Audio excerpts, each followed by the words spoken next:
رسول اللہ صلی اللہ علیہ وسلم نے فرمایا وَجُعِلَ قُرَّةُ عَيْنِي فِي الصَّلَاةِ، اور میری آنکھوں کی ٹھنڈک نماز میں رکھی گئی ہے۔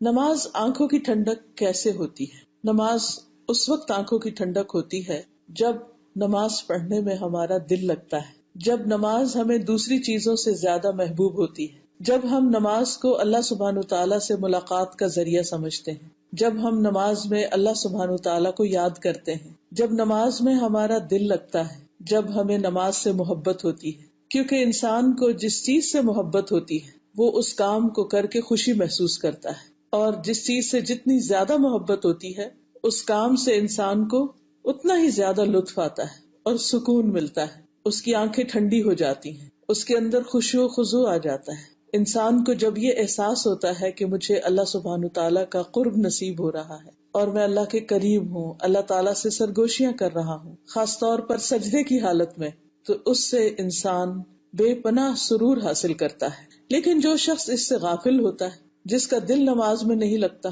جس کو نماز بہت بھاری چیز لگتی ہے، بہت مشکل چیز لگتی ہے، تو وہ جب نماز میں کھڑا ہوتا ہے تو اسے ایسا لگتا ہے جیسے وہ کسی بڑے ہی ناگوار اور مشکل کام کے لیے کھڑا ہے، بس جتنی جلدی اس سے جان چھوٹ جائے اچھا ہے۔ وہ نماز میں اللہ کو یاد بھی نہیں کرتا، بس وہ جلدی سے اور تیز تیز نماز پڑھ کے ختم کر دیتا ہے۔ ایسی نماز اس کی آنکھوں کی ٹھنڈک نہیں ہوتی، نہ ہی اس کے دل کو ایسی نماز سے سکون حاصل ہوتا ہے۔ لیکن جس شخص کو نماز سے محبت ہوتی ہے، اس کا دل چاہتا ہے کہ نماز اور لمبی ہو جائے، اور پھر نماز کا انتظار کرتا ہے۔ ایسا شخص واقعی نماز سے کچھ پا کر اٹھتا ہے، اسے دنیا کے غم، پریشانیاں، دکھ، تکلیفیں بھول جاتی اور نماز کے بعد اس کے دل کی حالت بدل جاتی۔ اسی لیے تکلیفوں اور مشکلات کا حل نماز میں رکھا گیا ہے۔ وَاسْتَعِينُوا بِالصَّبْرِ وَالصَّلَاةِ، کہ صبر اور نماز سے مدد لو، یعنی جب مشکل وقت آئے، کوئی پریشانی اور تکلیف کا وقت آئے تو نماز کی طرف دوڑو۔ اسی لیے ہم دیکھتے ہیں کہ نبی صلی اللہ علیہ وسلم پر جب کوئی ایسی کیفیت طاری ہوتی، یعنی کوئی غم کی، دکھ کی، پریشانی کی، تو وہ فوراً نماز کی طرف دوڑتے۔ کوئی اہم کام ہوتا، اللہ تعالیٰ سے مشورہ کرنا ہوتا، تو استخارے کی نماز پڑھتے۔ اسی طرح سالم بن ابو جاز سے روایت ہے، ایک آدمی نے کہا کاش میں نماز پڑھ لیتا تو سکون پاتا۔ تو دوسرے لوگوں نے اس کو حیرانی سے دیکھا کہ یہ کیا بات کر رہا ہے، تو اس نے کہا کہ میں نے رسول اللہ صلی اللہ علیہ وسلم سے سنا ہے، آپ فرماتے تھے بلال نماز کی اقامت کہو، ہمیں اس سے راحت پہنچاؤ۔ یعنی ہم دنیا کے کاموں سے اور کاموں کی مشغولیت اور مصروفیت سے تھک گئے ہیں، اکتا گئے ہیں، اب ہم نماز کی طرف متوجہ ہوں تو ہمارا دل ٹھنڈا ہو جائے، ہماری آنکھیں ٹھنڈی ہو جائیں، ہمارا دل سکون پا جائے۔ آپ فرماتے تھے یا بلال اقم الصلاۃ ارحنا بہا، اے بلال اقامت کہو۔ اقامت نماز سے بالکل جو پہلے اللہ اکبر امام کے پیچھے کوئی کہتا ہے، جو مؤذن ہوتا ہے، تو ارحنا بہا، ہمیں اس سے راحت پہنچاؤ۔ یعنی جب انسان اپنا فرض ادا کر لیتا ہے، جب انسان اللہ سے ملاقات کر لیتا ہے، تو انسان کی تکلیف، تھکاوٹ، تنگی اور مشقت دور ہو جاتی۔ اور یہ سلسلہ شروع ہوتا ہے جب انسان وضو کرتا ہے۔ اب دیکھیں کہ آپ کتنے بھی تھکے ہوئے ہوں، لیکن اگر آپ وضو کر لیتے ہیں، اور خصوصاً ذرا ٹھنڈے ٹھنڈے پانی سے وضو کر لیتے ہیں، آپ کی آنکھیں بھی دھل جاتی ہیں، آپ کا ناک بھی، آپ کے کانوں میں بھی مسا ہو جاتا ہے، آپ کے بالوں کے اوپر بھی ایک ٹھنڈا ہاتھ پھر جاتا ہے، آپ پاؤں کو بھی مل کے دھوتے ہیں، تو اس سے آپ کا پورا جسم، اس کی کیفیت اور حالت تبدیل ہو جاتی ہے۔ وہ جو اس سے پہلے اکتاہٹ کی اور بوریت کی سی ایک کیفیت ہوتی ہے، وہ درست ہو جاتی ہے۔ پھر اس کے بعد آپ صحیح معنوں میں فوکس کر کے بالکل اسٹریٹ کھڑے ہو کر اللہ کا ذکر کرتے ہیں، پھر رکوع میں جاتے ہیں تو پوری طرح اپنی کمر کو جھکاتے ہیں، یعنی آپ کا اینگل جو ہے وہ بالکل درست ہوتا ہے۔ یعنی آپ مثلاً یہ آپ کی، اگر آپ اپنے ہاتھ کو سیدھا کریں بالکل اسٹریٹ، تو یہ اسٹینڈنگ پوزیشن ہوتی ہے، اور جب آپ رکوع میں جاتے ہیں تو بالکل اس طرح جھک جاتے ہیں کہ آپ کی ہاف باڈی جو ہے وہ بالکل اسٹریٹ ہو جاتی ہے، یعنی کمر سیدھی ہو جاتی ہے۔ اس سے آپ کے پورے باڈی کا ایک اسٹریچ ہو جاتا ہے اور آپ کی تھکاوٹ اتر جاتی ہے۔ اور خصوصاً اگر آپ کے بازو بھی اسٹریچ ہوں اور گھٹنوں کو مضبوطی سے پکڑا ہوا ہو اور آپ اللہ سبحانہ تعالیٰ کی تسبیح کر رہے ہوں، تو آپ کے اندر ایک خاص قسم کی سکون کی کیفیت دوڑ جاتی۔ پھر آپ رکوع میں جانے کے بعد سجدے میں جاتے ہیں، اور سجدے میں آپ زمین پر سر اور ناک رکھ کر اللہ کی تسبیح کرتے ہیں، اور جتنی لمبی تسبیحات کرتے ہیں اتنی دیر آپ کے سر تک خون پہنچتا رہتا ہے۔ اور پھر جب آپ سر اٹھاتے ہیں اور پھر آپ بیٹھ کر اللہ کا ذکر کرتے ہیں، اللہم اغفر لی وارحمنی، پھر دوبارہ سجدے میں جاتے ہیں، پھر آپ دوبارہ قیام کرتے ہیں، تو آپ دیکھتے ہیں کہ واقعی اگر آپ صحیح معنوں میں ارکان کو صحیح طور پر ادا کرتے ہوئے نماز ادا کر رہے ہیں تو آپ کی پوری جسمانی تھکاوٹ بھی دور ہونے لگتی ہے۔ حقیقت یہ ہے کہ نماز ایک ایسی چیز ہے جو صرف انسان کے لیے نہیں بلکہ ساری کائنات کے لیے ہے۔ اللہ نے جتنی بھی چیزیں پیدا کی ہیں، جتنی بھی مخلوق ہے اللہ کی، وہ سبھی نماز پڑھتی ہے، لیکن ان کی نماز کا طریقہ مختلف ہے۔ قرآن مجید میں سورۃ النور میں اللہ تعالیٰ فرماتے ہیں أَلَمْ تَرَ أَنَّ اللَّهَ يُسَبِّحُ لَهُ مَنْ فِي السَّمَاوَاتِ وَالْأَرْضِ وَالطَّيْرُ صَافَّاتٍ كُلٌّ قَدْ عَلِمَ صَلَاتَهُ وَتَسْبِيحَهُ وَاللَّهُ عَلِيمٌ بِمَا يَفْعَلُونَ۔ کیا تم دیکھتے نہیں کہ آسمانوں اور زمین میں جو کچھ ہے اور فضا میں پر پھیلائے ہوئے پرندے بھی، یہ سبھی اللہ کی تسبیح کر رہے ہیں، ہر چیز اللہ کی تسبیح کر رہی ہے۔ یا آپ اپنے سامنے اگر درختوں کی شاخیں دیکھیں، پتے، پھر اسی طرح چلتی ہوائیں، اور رات کو آسمان پر جو ستارے ہیں، سیارے ہیں، زمین پر جو کچھ ہے، حتیٰ کہ پرندے جو فضا میں اڑ رہے ہیں، فرمایا یہ سب اللہ کی تسبیح کر رہے ہیں۔ کلن قد علم صلاتہ، ہر مخلوق کو اپنی نماز و تسبیحہ اور تسبیح کا طریقہ معلوم ہے، یعنی ان بلٹ ہے، پروگرامڈ ہے وہ کہ انہوں نے کس طرح نماز ادا کرنی اور کیسی تسبیح کرنی ہے، اور جو کچھ وہ کرتے ہیں اللہ سب کچھ جانتا ہے۔ اسی طرح انسانوں کو سب سے پہلی عبادت کا جو حکم دیا گیا یا عبادات میں جو پہلا حکم دیا گیا وہ نماز ہی کا ہے۔ وَأَقِيمُوا الصَّلَاةَ وَآتُوا الزَّكَاةَ وَارْكَعُوا مَعَ الرَّاكِعِينَ، سورۃ البقرہ میں آتا ہے، اور نماز قائم کرو اور زکوٰۃ ادا کرو اور رکوع کرنے والوں کے ساتھ مل کر رکوع کرو۔ قرآن مجید کا آغاز ہی ہوتا ہے تو متقین کی جو صفات بتائی گئی ہیں ان میں کرنے کا پہلا کام جو ہے، عملی کام، پریکٹیکل کام، وہ نماز ہی ہے۔ الذین یؤمنون بالغیب ویقیمون الصلاۃ، کہ وہ نماز قائم کرتے ہیں۔ اسلام کا دوسرا رکن ہے، پہلا توحید ہے اور دوسرا بڑا رکن نماز ہے۔ رسول اللہ صلی اللہ علیہ وسلم نے فرمایا اسلام کی بنیاد 5 چیزوں پر قائم کی گئی ہے۔ اس بات کی گواہی دینا کہ اللہ کے سوا کوئی معبود نہیں، اور یقیناً محمد صلی اللہ علیہ وسلم اللہ کے رسول ہیں، اور نماز قائم کرنا اور زکوٰۃ ادا کرنا، بیت اللہ کا حج کرنا اور رمضان کے روزے رکھنا۔ اسی طرح نماز کو دین کا ستون بتایا گیا، یعنی پلر۔ اور پلر کیا چیز ہوتی ہے؟ جس پر کوئی عمارت قائم ہوتی ہے، چھت قائم ہوتی ہے، یعنی اگر وہ پلر ہٹا دیا جائے تو چھت نیچے آ جائے گی، اور جب چھت نیچے آ جائے گی تو اس کو کوئی پھر عمارت نہیں کہتا، بلڈنگ نہیں کہتا، بلکہ وہ ایک کھنڈر ہوتا ہے۔ تو نماز بھی اسی طرح ہمارے دین کا ستون ہے۔ اگر کوئی شخص نماز نہیں پڑھتا تو گویا اس کا پھر کوئی دین نہیں، یہ دین کی پہچان اور دین کی علامت ہے۔ آپ صلی اللہ علیہ وسلم نے فرمایا معاذ بن جبل سے، کیا میں تمہیں دین کی بنیاد، اس کا ستون اور اس کے کوہان کی بلندی کے متعلق نہ بتاؤں؟ اس دین کی بنیاد اسلام ہے، تو جو کوئی اسلام لے آیا وہ سلامت رہا، اور اس کا ستون نماز ہے، یعنی یہ نماز جو ہے وہ اس کا بنیادی حصہ ہے۔ ایک دیہاتی حضور صلی اللہ علیہ وسلم کی خدمت میں حاضر ہوا اور عرض کیا، یا رسول اللہ صلی اللہ علیہ وسلم، اسلام کیا ہے؟ آپ نے فرمایا دن رات میں 5 نمازیں پڑھنا، یعنی آپ نے اسلام کی پہچان ہی اس کو کس سے کرائی؟ دن رات کی 5 نمازوں سے۔ اس نے پوچھا کیا ان کے علاوہ بھی مجھ پر کوئی نماز فرض ہے؟ آپ نے فرمایا نہیں، یعنی یہ 5 نمازیں تو فرض ہیں، باقی نمازیں جیسے تہجد ہے یا اشراق چاشت وغیرہ ہے، یہ کیا ہے؟ نوافل ہے۔ اسی طرح استخارے کی نماز یا پھر توبہ کی نماز، یہ سب نفلی نمازیں، فرض نہیں ہیں۔ فرض نمازیں دن میں 5 ہیں، اور یہ فرض نمازیں صرف امت محمدی صلی اللہ علیہ وسلم ہی کے لیے نہیں بلکہ اس سے پہلے کے انبیاء نے بھی اپنی اپنی امتوں کو نماز کا حکم دیا۔ نہ صرف یہ کہ امتوں کو حکم دیا بلکہ انبیاء اپنے گھر والوں کو بھی نماز کی تعلیم دیتے تھے۔ سورۃ مریم میں آتا ہے وَاذْكُرْ فِي الْكِتَابِ إِسْمَاعِيلَ إِنَّهُ كَانَ صَادِقَ الْوَعْدِ وَكَانَ رَسُولًا نَبِيًّا وَكَانَ يَأْمُرُ أَهْلَهُ بِالصَّلَاةِ وَالزَّكَاةِ وَكَانَ عِندَ رَبِّهِ مَرْضِيًّا۔ اس کتاب میں اسماعیل کا قصہ بیان کیجئے، وہ وعدے کے سچے اور رسول نبی تھے، وہ اپنے گھر والوں کو نماز اور زکوٰۃ کا حکم دیتے تھے، اور اپنے رب کے نزدیک ایک پسندیدہ انسان تھے۔ تو رب کے نزدیک پسندیدہ انسان کی صفت کیا ہے؟ کہ وہ صرف خود نہیں نماز پڑھتا بلکہ اپنے گھر والوں کو بھی اس کی تاکید کرتا ہے۔ اللہ سبحانہ وتعالیٰ خود 2 بار روزانہ فرشتوں سے بندوں کی نماز کی خبر لیتے ہیں، حالانکہ اللہ تعالیٰ خود بھی جانتے ہیں اور وہ دیکھتے ہیں۔ ابو ہریرہ کہتے ہیں کہ رسول اللہ صلی اللہ علیہ وسلم نے فرمایا تمہارے پاس دن اور رات میں فرشتے باری باری آتے رہتے ہیں اور وہ نماز فجر اور نماز عصر میں اکٹھے ہوتے ہیں. جو فرشتے رات کو تمہارے پاس رہتے ہیں اور آسمان پر واپس جاتے ہیں تو ان کا رب ان سے پوچھتا ہے حالانکہ وہ اپنے بندوں کا حال خوب جانتا ہے کہ تم نے میرے بندوں کو کس حال میں چھوڑا. وہ کہتے ہیں کہ ہم نے اس حال میں چھوڑا کہ وہ نماز پڑھ رہے تھے اور اس حال میں ان کے پاس پہنچے کہ وہ نماز پڑھ رہے تھے. یعنی جب ہم گئے تو بھی وہ نماز پڑھ رہے تھے اور جب ہم واپس آئے تو بھی وہ نماز میں. جاتے ہوئے بھی ان کو نماز میں دیکھا, واپسی پر بھی نماز میں دیکھا. تو دن کے دونوں کناروں پر وہ نمازیں ادا کرتے ہیں.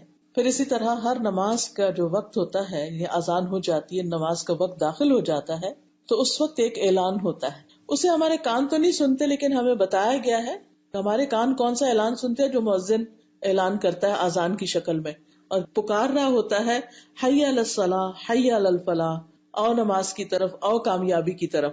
تو یہ ایک آواز ہوتی ہے جو ہم سنتے ہیں. اس کے علاوہ ایک اور آواز بھی ہوتی ہے جو ہم سنتے نہیں, لیکن اس کے بارے میں ہمیں رسول اللہ صلی اللہ علیہ وسلم نے اپنی ایک حدیث میں بتایا. السلسلہ صحیحہ کی حدیث ہے کہ جب ہر نماز کا وقت شروع ہوتا ہے تو ایک منادی کرنے والے کو یعنی پکارنے والے کو بھیجا جاتا ہے. وہ یوں اعلان کرتا ہے کہ آدم کے بیٹو اٹھو اور اس آگ کو بجھاؤ جو تم نے اپنے نفسوں کے لیے جلائی ہے. کیا مطلب ہے؟ گناہ کر کے انسان اپنے لیے آگ بھڑکا رہا ہوتا ہے, دنیا کی نہیں جہنم کی. تو وہ کھڑے ہوتے ہیں اور وضو کرتے ہیں تو ان کی آنکھوں سے گناہ جھڑ جاتے ہیں. جب وہ نماز پڑھتے ہیں تو اس نماز اور پچھلی نماز کے بیچ میں ہونے والے جو گناہ ہیں وہ بخش دیے جاتے ہیں. پھر وہ اس درمیانی وقفے میں گناہ کر کے دوبارہ آگ جلاتے ہیں. جو ہی پہلی یعنی ظہر کی نماز کا وقت ہوتا ہے تو اعلان کرنے والا کہتا ہے آدم کے بچوں اٹھو اور اس آگ کو بجھاؤ جو تم نے اپنے نفسوں کے لیے جلائی ہے. یہ سن کر وہ کھڑے ہوتے ہیں, وضو کرتے ہیں, نماز پڑھتے ہیں. تو اس نماز اور پچھلی نماز یعنی فجر کی نماز کے بیچ میں جو گناہ ہوتے ہیں وہ بخش دیے جاتے ہیں. جب عصر کا وقت ہوتا ہے تو اسی طرح ہوتا ہے. جب مغرب کا وقت ہوتا ہے تو یہی معاملہ پیش آتا ہے, اور جب عشاء کا وقت ہوتا ہے تو پھر اسی طرح ہوتا ہے. جب لوگ سوتے ہیں تو وہ بخشے ہوئے سوتے ہیں, اور اگر رات کو ان کی ڈیتھ ہو جائے, جیسے کہ کئی کیسز میں آپ نے سنا ہوگا کہ کوئی شخص رات کو سویا اور اٹھا ہی نہیں, یعنی رات کو سوتے ہیں اور اگر فوت ہو جائے تو وہ بخشش کی حالت میں سوتے ہیں. پھر آپ نے فرمایا بعض لوگ بھلائی کی حالت میں رات گزارنے والے ہیں اور بعض شر میں لتھڑ کر یعنی گندے ہی سو جاتے ہیں, گناہوں کے ساتھ ہی سو جاتے ہیں. اور وہ کون ہوتے ہیں؟ جو عشاء کی نماز نہیں پڑھتے. قرآن مجید میں مومنوں کی جو صفت بیان ہوئی ہے وہ کیا ہے؟ رجال لا تلہیہم تجارت ولا بیع عن ذکر اللہ واقام الصلاة وایتاء الزکاة یخافون یوما تتقلب فیہ القلوب والابصار. وہ مرد جنہیں اللہ کے ذکر سے اور نماز قائم کرنے اور زکوٰۃ دینے سے نہ کوئی تجارت غافل کرتی ہے اور نہ کوئی خرید و فروخت, اور وہ اس دن سے ڈرتے ہیں جس میں دل اور آنکھیں الٹ جائیں گی, پھر جائیں گی, یعنی خوف کے مارے.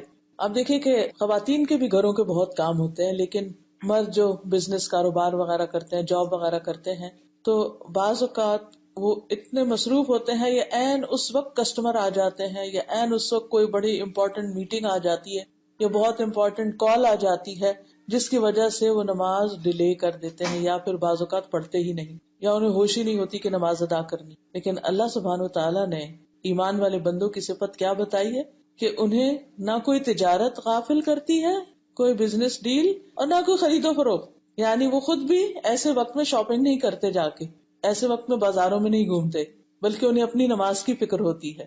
اس لیے اگر ہمیں کسی مجبوری کی وجہ سے ایسے وقت میں نکلنا ہی پڑے گھر سے باہر, تو جو ہی نماز کا وقت آئے پھر سب کام چھوڑ کر نماز ادا کی جائے. اور اگر ہم گھر کے اندر بھی ہیں تو خواتین بعض اوقات کوکنگ کر رہی ہیں تو کہتی ہیں بس تھوڑا سا رہ گیا, تھوڑا سا اگر میں نے چھوڑ دیا تو جل جائے گا یا کچھ نہیں. آپ اب چولہے کی آنچ دھیمی کر دیں, اور ٹائم جب آپ کو پتا ہے نماز کس وقت داخل ہوتی ہے تو کوکنگ ٹائم رکھیں ہی ایسا کہ نماز کے ٹائم داخل ہونے تک آپ اپنے کام سے فارغ ہو جائیں. یعنی کچھ کام ٹائم کی مینجمنٹ اس طرح کریں کہ نماز کو ڈیلے نہ ہو. اسود کہتے ہیں میں نے عائشہ رضی اللہ عنہ سے پوچھا کہ نبی صلی اللہ علیہ وسلم اپنے گھر میں کیا کیا کرتے تھے. انہوں نے کہا کہ نبی صلی اللہ علیہ وسلم اپنے گھر کے کام کاج یعنی گھر والوں کی خدمت کرتے تھے. یعنی گھر کا کام اگرچہ عورت کی بنیادی ذمہ داری ہے, لیکن اگر مرد حضرات ساتھ مدد کرتے ہیں تو یہ نبی صلی اللہ علیہ وسلم کی سنت ہے, یہ بھی ایک سنت ہے. تو بعض اوقات خواتین مردوں کا باہر ہاتھ بٹاتی ہیں, جاب کرتی ہیں, کام کرتی ہیں. تو اسی طرح مرد حضرات کو بھی واپس آ کر گھر کے کام کاج میں خواتین کی مدد کرنی چاہیے، کیونکہ حضرت عائشہ کی گواہی یہی ہے کہ نبی صلی اللہ علیہ وسلم گھر میں اپنے گھر والوں کی مدد کرتے تھے، گھر کا کچھ کام کاج کرتے تھے، اور جب نماز کا وقت ہوتا تو فوراً کام چھوڑ کر نماز کے لیے چلے جاتے تھے، پھر کام میں نہیں لگے رہتے تھے۔ اس سے ہمیں کیا بات پتہ چلتی ہے، اس سے کیا دلیل ملتی ہے کہ جب نماز کا وقت ہو جائے تو پھر کام کاج چھوڑ دیے جائیں۔ خصوصاً مردوں کو جیسے جماعت سے نماز پڑھنا ہوتی ہے، خواتین تو اگر چلے کوئی کام شروع کیا ہوا ہے اور اگر 5-10 منٹ میں ختم ہونے والا ہے تو 5-10 منٹ کے بعد پڑھ لیں، لیکن اگر کوئی کام 1-2 گھنٹے میں ختم ہونے والا ہے اور نماز بالکل اپنے آخری ٹائم پر آ جائے گی تو اس صورت میں پہلے نماز ادا کی جائے اور پھر اپنے کام کو کنٹینیو کیا جائے، تبھی نماز آنکھوں کی ٹھنڈک ہو سکتی ہے۔ ورنہ جو نماز ڈیلے کر کے پڑھی جائے تو اس میں تو انسان جلدی جلدی پھر پڑھ رہا ہوتا ہے اور اس کے دل پہ کوئی بھی بات اثر نہیں کرتی، یعنی اس کو خوشی نہیں ہوتی پھر اس نماز سے۔ پھر آپ دیکھیے کہ صرف کام کاج نہیں بلکہ اگر کوئی بیماری ہو تو اس صورت میں بھی انسان کو نماز ادا کرنے کی طرف توجہ رکھنی چاہیے۔ عمران بن حسین کہتے ہیں کہ مجھے بواسیر کا مرض تھا، پائل سے، تو میں نے نبی صلی اللہ علیہ وسلم سے نماز کے بارے میں دریافت کیا۔ آپ نے فرمایا کھڑے ہو کر نماز پڑھو، اگر اس کی طاقت نہ ہو تو بیٹھ جاؤ، بیٹھ کر پڑھ لو، اگر اس کی بھی طاقت نہ ہو تو پہلو کے بل لیٹ کر پڑھ لو، کیونکہ بعض بیماریاں ایسی ہوتی ہیں کہ جن میں بیٹھنے میں بھی بڑی دقت ہوتی ہے، ہو سکتا ہے کہ پائلز میں ان کے لیے بیٹھنا بھی مشکل ہو، تو آپ نے ان کو یہاں تک رخصت دی کہ پھر تم لیٹ جاؤ، سائڈ پر لیٹ کر نماز ادا کر لو، لیکن نماز نہیں چھوڑو۔ جنگ میں بھی نماز کی حفاظت کرنا ضروری ہے، یعنی حالت جنگ میں بھی نماز کی حفاظت ضروری ہے۔ سب نمازوں کی حفاظت ضروری ہے، اور خصوصاً درمیانی نماز کی۔ سورۃ البقرہ کی آیت نمبر 238 میں آتا ہے، حافظوا علی الصلوات والصلاۃ الوسطی وقوموا للہ قانتین فإن خفتم فرجالا او رکبانا فإذا أمنتم فاذكروا الله كما علمكم ما لم تكونوا تعلمون۔ سب نمازوں کی حفاظت کرو اور درمیانی نماز کی خاص طور پر، اور وہ ہے عصر کی نماز، اور اللہ کے لیے فرما بردار ہو کر کھڑے رہو، یعنی نماز میں پوری اطاعت کا اظہار کرو۔ اور اگر تم حالت خوف میں ہو تو خواہ پیدل ہو یا سوار، جیسے ممکن ہو نماز ادا کر لو، یعنی اگر دشمن کا ڈر ہے یا کوئی ایسی جگہ ہے کہ جہاں راحت ہے تو آپ ایک جگہ کھڑے ہو کے نماز نہیں پڑھ سکتے تو آپ سواری پہ بھی پڑھ سکتے ہیں، اور اگر آپ کے پاس سواری نہیں اور آپ پیدل ہیں تو چلتے، یعنی آپ رک نہیں سکتے، رکنے کی اب آپ کو مہلت نہیں، تو آپ چلتے چلتے بھی نماز پڑھ سکتے ہیں۔ اسی طرح مثلاً آپ خود ڈرائیو کر رہے ہیں اور ایسا موقع آ گیا ہے کہ اگر آپ نماز نہیں پڑھے تو نماز چلی جائے گی، مثلاً فجر کی نماز، وہ آپ دوسری نماز کے ساتھ جمع نہیں کر سکتے۔ ظہر اثر تو جمع ہو سکتی ہیں کہ آپ کی ظہر ہے راستے میں، تو آپ جب اثر کے وقت پہنچے کسی ٹھکانے پر تو ساتھ قصر کر کے ظہر اور پھر اثر دونوں ہی پڑھ لیں۔ مغرب بھی عشاء کے ساتھ پڑھی جا سکتی ہے، لیکن فجر کی نماز تو اپنے وقت پر ہی پڑھی جائے گی، اس کو تو آپ جمع نہیں کر سکتے۔ اب مرد حضرات کو بعض اوقات اپنے کام میں ٹریول کرنا پڑتا ہے، بعض جگہیں ایسی ہوتی کہ جہاں پر میلوں تک آپ کہیں بھی کھڑا نہیں کر سکتے اپنے کسی کیب کو یا ٹرک کو یا کچھ۔ بعض ٹرک ڈرائیورز ہوتے ہیں جو ایک یعنی کہ ایسٹ سے ویسٹ اور نارتھ سے ساؤتھ لمبے فاصلے طے کرتے ہیں، اور بعض اوقات لمبی روڈز پر ہوتے ہیں، نماز کا وقت ہو گیا ہے نہیں اتر سکتے، ڈرائیو بھی کر رہے ہیں ساتھ، تو ایسی صورت میں پھر انسان اسی حالت میں نماز پڑھ لے۔ لیکن عام طور پر جب پتا ہے کہ میں نے لمبے ٹور پہ جانا ہے تو پھر نماز کا وقت سامنے رکھ کر ہی اپنا سفر شروع کیا جائے یا راستے میں بریک کی جائے۔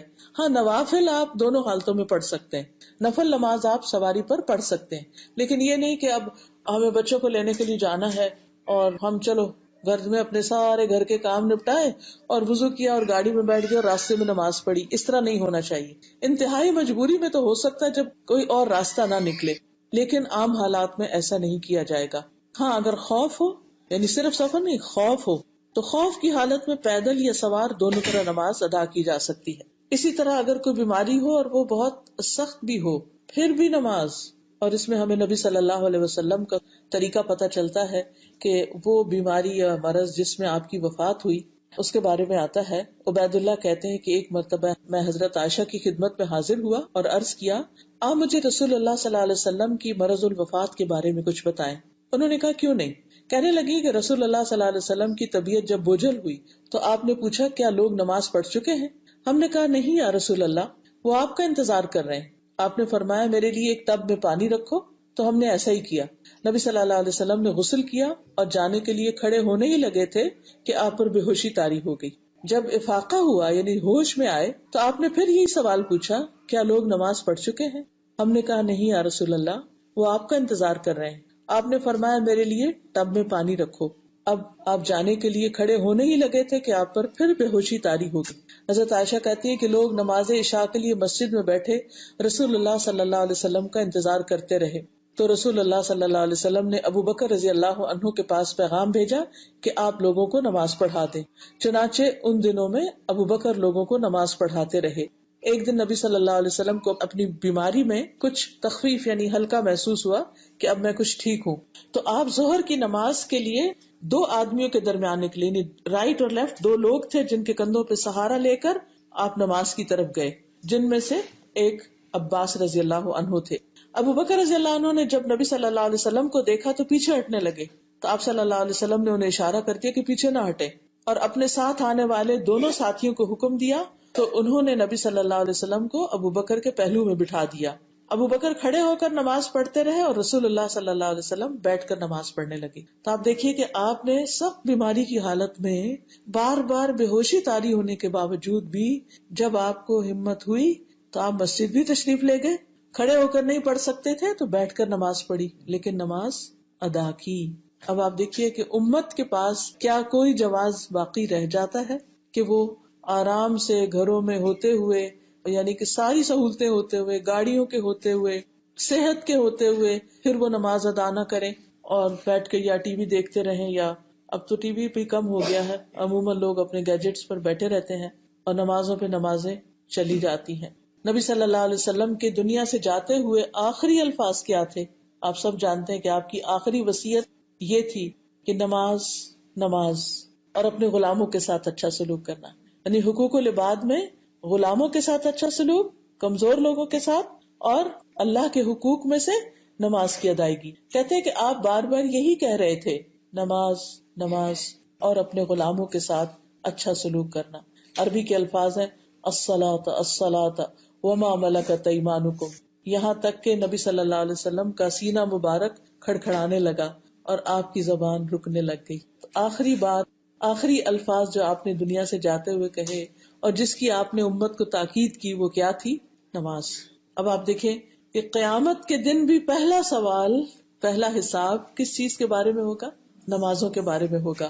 نبی صلی اللہ علیہ وسلم نے فرمایا قیامت کے دن بندے کا سب سے پہلے نماز کا حساب ہوگا، اگر یہ درست ہوئی تو اس کے باقی اعمال بھی درست ہوں گے، اور اگر اس میں خرابی آ گئی تو باقی اعمال ان میں بھی بگاڑ آ جائے گا۔ دنیا میں بھی یہی ہوتا ہے، جس شخص کی نمازیں اپنے وقت پر ہوتی ہیں، صحیح طور پر اللہ کی یاد ہوتی ہے، وہ اپنے ساتھ ساتھ گناہوں سے معافی مانگتا چلا جاتا ہے، تو اس کی باقی ساری چیزیں بھی اچھی ہونے لگتی۔ لیکن اگر نماز ٹھیک نہیں تو اللہ کا ڈر ہی نہیں، ذمہ داری کا احساس ہی نہیں، طہارت کا احساس ہی نہیں، پھر انسان نہ صرف یہ کہ گناہوں کے گندگی سے لتڑا ہوا ہوتا ہے بلکہ جسمانی طور پر بھی، یعنی نجاست سے بعض اوقات لتڑا ہوا ہوتا ہے، اس کو پرواہ نہیں ہوتی کہ اس نے وضو کرنا ہے یا اس نے اپنے آپ کو دھونا اور صاف کرنا ہے۔ تو جہاں تک قیامت کے دن کا سوال ہے تو نبی صلی اللہ علیہ وسلم نے فرمایا، اور یہ حدیث ابو داؤد کی ہے، کہ قیامت کے روز لوگوں کے اعمال میں سے جس عمل کا سب سے پہلے حساب ہوگا وہ نماز ہوگی۔ ہمارا رب عز و جل فرشتوں سے فرمائے گا، حالانکہ وہ پہلے ہی خوب جاننے والا ہے، میرے بندے کی نماز دیکھو، کیا اس نے اس کو پورا کیا ہے یا اس میں کوئی کمی ہے؟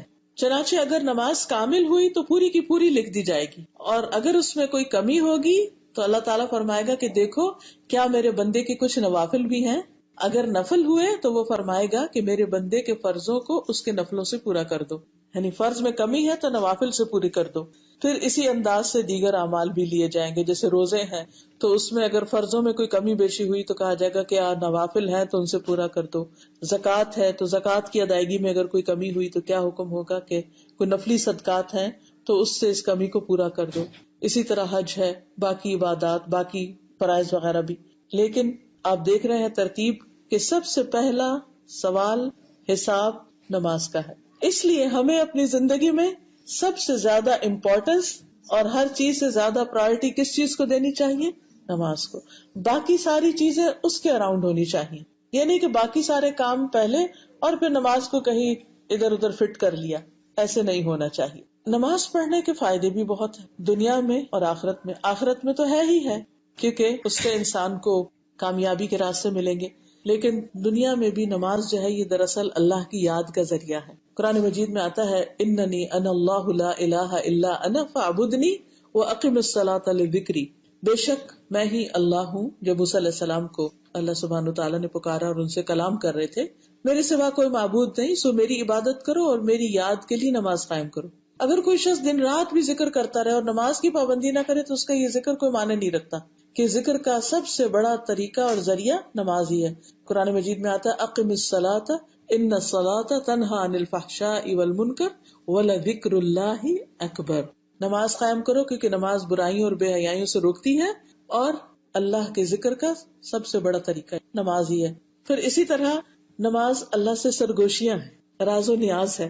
اب دیکھیں جس سے ہمیں محبت ہوتی ہے نا تو ہم اس کے ساتھ چپ کے باتیں کرتے ہیں. بچہ ہوتا ہے نا، چھوٹا بچہ بھی، تو اسے سب کچھ اپنی ماں میں دکھائی دیتا ہے. سب سے زیادہ اس کو محبت ماں سے ہی ہوتی ہے. اگر اسے ماں سے دور کے تو رونے لگتا ہے، چیخنے لگتا ہے. اب دیکھا گا کہ وہ آتا ہے اور پھر آ کے ماں کے کان کے ساتھ منہ لگاتا ہے اور اس کے اندر آہستہ آہستہ باتیں کرتا ہے. وہ یہ ظاہر کرتا ہے کہ میں سب سے زیادہ اپنی ماں سے پیار کرتا ہوں. تو ہم بھی کہتے ہیں کہ ہمیں اللہ تعالیٰ سے بڑی محبت ہے. ہر بندہ اس بات کا دعویٰ کرتا ہے، لیکن اس محبت کا ثبوت کہاں سے ملے گا، کیسے ملے گا؟ جب ہم اپنے ایکشن میں کچھ لائیں گے. اور اس کا ثبوت سب سے زیادہ نماز کے اندر ہوتا ہے. اور پھر وہ نماز میں اللہ تعالیٰ سے سرگوشی کیا ہوتا ہے؟ ہلکی ہلکی آواز میں بات کرنا. تو جب نماز بھی ہم پڑھتے ہیں تو ہمیں بالکل منہ بند کر کے نہیں پڑھنا چاہیے کہ ہمارے نہ ہونٹ ہلے نہ زبان ہلے، بلکہ ہلکی ہلکی، اکیلے بھی ہو تو ہلکی ہلکی آواز آنی چاہیے، جس سے پھر کنسنٹریشن بھی بہتر رہتی ہے. نبی صلی اللہ علیہ وسلم نے فرمایا تم میں سے جب کوئی نماز پڑھنے کے لیے کھڑا ہوتا ہے تو وہ کھڑا اپنے رب سے سرگوشی کر رہا ہوتا ہے، راز و نیاز کر رہا ہوتا ہے. تو چاہیے کہ وہ دیکھے کہ وہ کیسے سرگوشی کر رہا ہے، کس قسم کی بات کر رہی ہے، کیا اس کی توجہ بھی اللہ تعالیٰ کی طرف ہے یا نہیں. پھر اسی طرح نماز اللہ کے قرب کا ذریعہ، یعنی اگر ہم چاہتے ہیں کہ ہم اللہ سبحانہ تعالیٰ کے قریب ہو جائیں تو اس کے لیے نماز ادا کرنی چاہیے، خصوصاً انسان جب سجدے میں جاتا ہے. وسجد وقترب. پھر اسی طرح نماز میں اللہ سبحانہ تعالیٰ بندے کے سامنے ہوتا ہے. رسول اللہ صلی اللہ علیہ وسلم نے فرمایا جب تم نماز پڑھتے ہو تو اللہ تعالیٰ تمہارے سامنے ہوتا ہے. تو ہمیں نماز کی حالت میں پھر ادھر ادھر نہیں دیکھنا چاہیے، ٹھیک ہے نا، ہم اللہ کے سامنے کھڑے ہیں. پھر اسی طرح آپ صلی اللہ علیہ وسلم نے یہ بھی فرمایا کہ سجدہ کرتے ہوئے بندہ اپنے رب کے سب سے زیادہ قریب ہوتا ہے. ان تو کثرت سے پھر دعا کیا کرو کیونکہ دعا وہاں قبول ہوتی ہے. اب بعض لوگ سوال کرتے ہیں کہ کیا اپنی زبان میں دعا مانگے؟ نہیں، اپنی زبان میں تو نہیں، لیکن جو مسنون دعائیں ہیں نبی صلی اللہ علیہ وسلم کی، وہ فرض میں، سنت میں، نفل میں، ہر جگہ پر آپ پڑھ سکتے ہیں. پھر اسی طرح یہ ہے کہ نماز کامیابی کا ذریعہ ہے. قرآن مجید میں آتا ہے قد افلح المؤمنون الذین هم فی صلاتهم خاشعون. یقیناً کامیاب ہو گئے وہ مومن جو اپنی نماز میں خشوع کرتے ہیں، توجہ سے نماز پڑھتے ہیں، دل لگا کے نماز پڑھتے ہیں. پھر اللہ تعالیٰ کی رحمت پانے کا ذریعہ ہے. قرآن مجید میں آتا ہے وَأَقِيمُوا الصَّلَاةَ وَآتُوا الزَّكَاةَ وَأَطِيعُوا الرَّسُولَ لَعَلَّكُمْ تُرْحَمُونَ.